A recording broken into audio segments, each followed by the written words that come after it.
Back to Hardball, time for the sideshow. First up, careful what you say. Remember back in April when Texas Governor Rick Perry talked up secession from the Union? Texas is a unique place.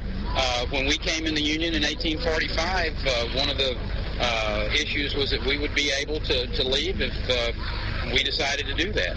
My hope is that America, and Washington in particular, pays attention. We got a great union. There's absolutely no reason to dissolve it. But if Washington continues to thumb their nose at the American people, who knows what may come out of that. Well, the ignorance of these people is unbelievable. There is no secession clause. When Texas joined the Union, they could increase themselves to a number of states, but nothing about leaving the Union. Anyway, that was resolved in the Civil War, you might say. Looks like Rick Perry, however, has started something, a group calling itself the Texas Nationalist Movement, held a secession rally this Saturday on the steps of the state capitol.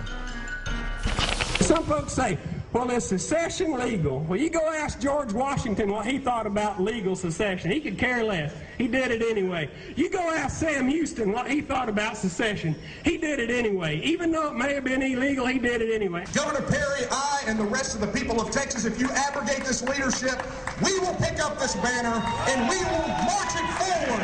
And when it may come to the time for the vote for secession, we will in one voice shout, yes, we can!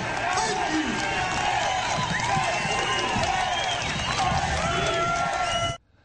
Well, that guy who was shouting about Sam Houston should know that Sam Houston, the hero of San Jacinto, who won Texas independence from Mexico, was actually evicted from office for opposing secession from the Union and refusing to take an oath of allegiance to the Confederacy. A little check on the history books would be help before you go to a rally. Next up, Bob McDonnell, the Republican candidate for governor of Virginia, got a lot of explaining to do right now.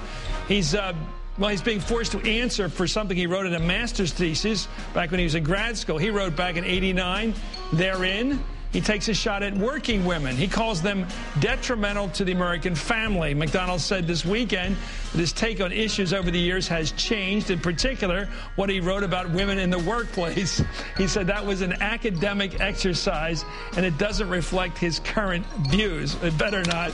And finally, a quick preview of our friend Mr. Tom DeLay's turn on Dancing with the Stars. There he is, the man once called the Hammer in practice sessions with his dancing partner.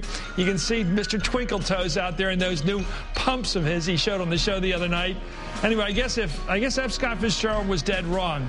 There are second acts in American life.